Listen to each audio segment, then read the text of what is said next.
Vu d'en haut, un aérodrome, c'est une droite tracée aux abords des villes et des villages. Comme les sillons dans les champs, qui furent la première trace graphique rectiligne de l'histoire de l'humanité, la piste étire son ruban de forme géométrique dans la campagne. Tout au long de cette route, qui marque le début et la fin d'un moment aéronautique, le pilote suit ce trait dont à Belmont-Saint-Afrique, il ne voit le bout qu'au moment de décoller. Depuis 2003, à Valdez, en Alaska, le Flying Air Show propose une interprétation locale de ces lignes en les réduisant à une, en travers. Les baroudeurs du Grand Nord ont inventé des règles. Décoller et se poser le plus près possible, sans rien casser ni abîmer personne. À Saint-Afrique, un petit groupe de passionnés a eu l'idée de faire comme à Valdez, sans le froid, sans la neige, avec du soleil et des amis. On utilise plutôt la piste en herbe, mais avec la même rigueur et le même souci du détail. Serge Guillot, le starter, veille à ce que la ligne reste bien visible, car c'est sur elle que les pilotes vont se concentrer.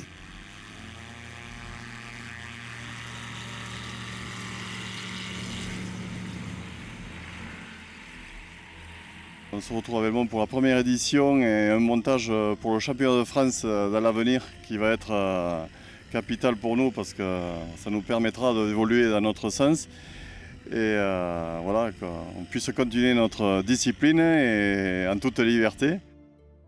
25 compétiteurs, 25 machines, les choses se déroulent dans les meilleures conditions, des images très intéressantes. Et je souhaite rappeler que la compétition, le sport, aujourd'hui pour la fédération, évidemment ce sont des belles images, c'est l'engagement, mais ça va au-delà de ça. C'est aussi maîtriser sa machine. C'est aussi développer de certaines compétences et donc assurer la sécurité du vol et la pédagogie du vol. C'est aussi ça la compétition aujourd'hui au sein de la Fédération française du LM.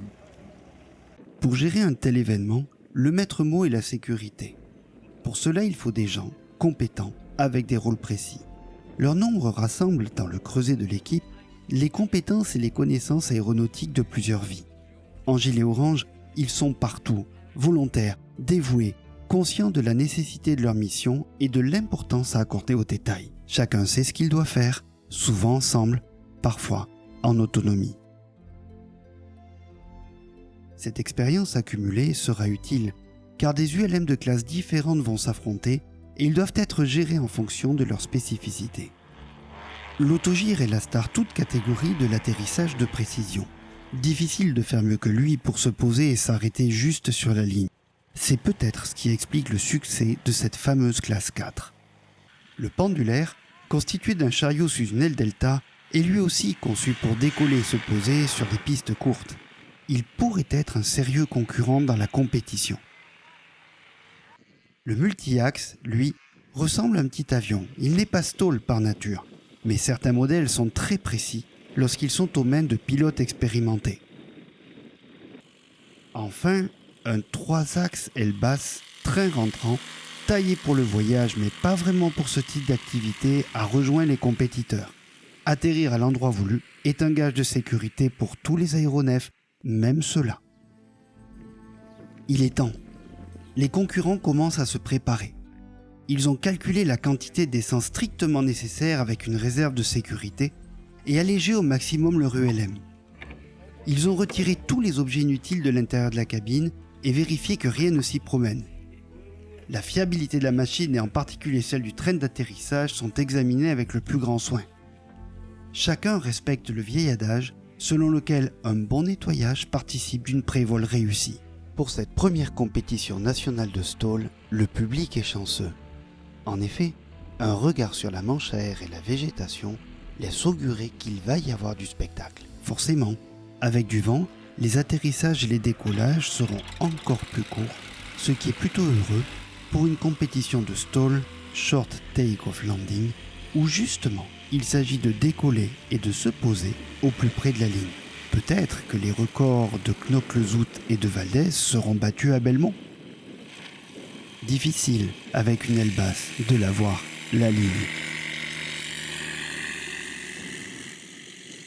Dans le monde de l'ULM, quelques machines sont emblématiques de performance stall. Au début, était le Zener 701 que nous voyons ici aux mains de Jean-Louis Schlesser. Tous les stalls comme ce G1 ont repris au moins partiellement la formule magique mise au point par Chris Heinz dans son usine de Richmond en Ontario à partir de 1974. 2 grosses roues, une aile haute épaisse et des pecs d'attaque ou un équivalent. ICP a d'abord copié les NR701 avant de s'émanciper tout en collaborant avec Chris Heinz. Le Savannah à bord duquel nous décollons a été construit dans l'usine italienne de Castelnuovo Don Bosco. Que seraient les ULM sans les hélices qui leur donnent vie? Anne Levran, présidente d'Electravia, s'intéresse à l'ensemble du groupe motopropulseur. L'entreprise a mis au point le premier avion au monde 100% électrique et c'était en 2007.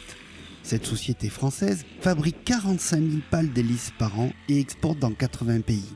C'est elle qui soutient Eric Grard, vainqueur cette année de la Coupe à Belmont. Toute la difficulté quand on est commissaire ou arbitre là-bas, c'est d'estimer évidemment l'endroit exact où se pose un avion. Et plus exactement, où est-ce qu'il décolle? Parce que quand il pose encore, il s'arrête, donc c'est facile de mesurer. Quand il décolle, c'est beaucoup plus difficile et c'est pas quelque chose d'évident comme ça, parce que si on regarde directement l'endroit où se pose l'avion, si on n'est pas très exactement en face, on n'a pas forcément la perpendiculaire par rapport à l'axe de la piste. Et donc on a pris comme système de mettre un commissaire relativement éloigné de la piste de façon qu'il puisse estimer la perpendiculaire et un autre qui est proche de la piste avec un décamètre qui est déplié qui nous permet d'avoir quelque chose de beaucoup plus précis au niveau de la piste. Voilà. Donc celui qui est au fond donne exactement l'emplacement par rapport à l'endroit où il se situe avec une perpendiculaire qui est définie et l'autre au bord de la piste donne la mesure. Voilà.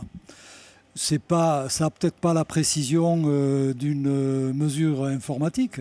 On essaiera de voir peut-être ça plus tard. Mais on arrive à une estimation qui est quand même assez précise, de l'ordre de 10 cm.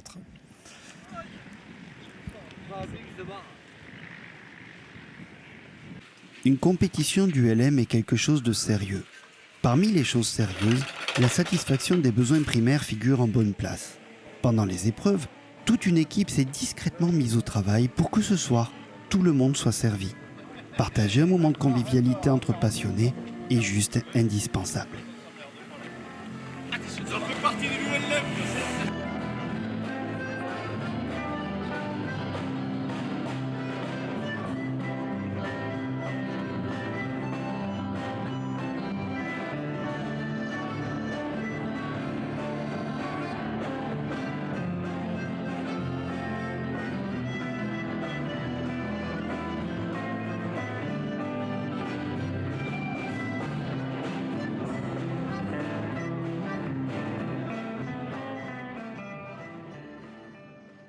La soirée ne finira pas trop tard, car demain on vole. Il y aura d'abord la dernière manche, la poule A, puis il faudra rentrer chez soi, et pour certains, c'est loin. Au petit matin, on profite du soleil qui se lève sur l'Aveyron. Belmont-Saint-Afrique avait été créé par un prêtre visionnaire, l'abbé Aliès, et inauguré en 1978 par André Turca, pilote d'essai de Concorde, avant de devenir docteur en histoire de l'art. Mais l'heure est au briefing. Il y en a qui pilotent à 100%, il y en a même un qui est allé à 105%, et hop, il est revenu à 100%. Voilà, c'est très bien de rester dans ces domaines-là. Pour l'instant, on a tous 100% de bonus, quoi. Ça veut dire que si ça continue comme ça aujourd'hui, ça veut dire qu'on va pouvoir reproduire ça. Donc sur ce plan-là, je vous remercie, je vous félicite. Ensuite, pour ce matin, ce qui serait bien, c'est qu'on va vous dégager assez tôt pour qu'on puisse partir à 9h, que ce laps de temps-là, vous le passiez à faire une bonne prévol.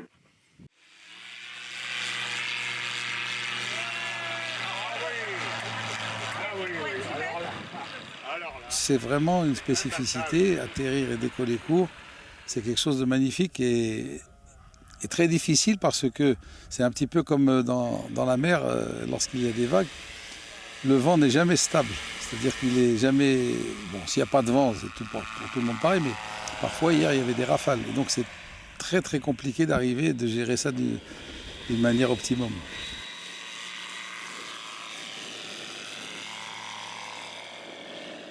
Je suis passionné de ce sport et de liberté et de nouveauté en fait. Et puis le fait de toujours apprendre tous les jours, c'est une discipline un peu technique et c'est vraiment génial. Et de me retrouver en finale, il y a quand même beaucoup de pression et de bons compétiteurs qui fait qu'on se retrouve avec de l'adrénaline et puis de vraiment essayer de faire le mieux possible, quoi. Ça, il a tout mis là. Voilà, la compétition s'achève, ça s'est très bien passé. Il y a eu de belles performances. Je crois que le premier, il fait 17 mètres en TTC, c'est-à-dire c'est la distance du décollage plus la distance d'atterrissage. Eh bien, les deux, le cumul des deux, 17 mètres. Donc, je crois que c'est bon. On met la barre assez haut. L'objectif, maintenant, ça serait pour l'année prochaine de le faire au niveau régional, c'est-à-dire de faire ça au niveau fédéral, régional et que les autres régions fassent pareil. Ensuite, comme ça, on pourra faire interrégional et puis championnat de France. Et puis nous, on aimerait bien aussi un petit peu l'ouvrir à l'Europe, etc. Voilà. Après, les Américains, s'ils veulent jouer avec nous, ben, voilà, on sera entraînés, on aura les bases.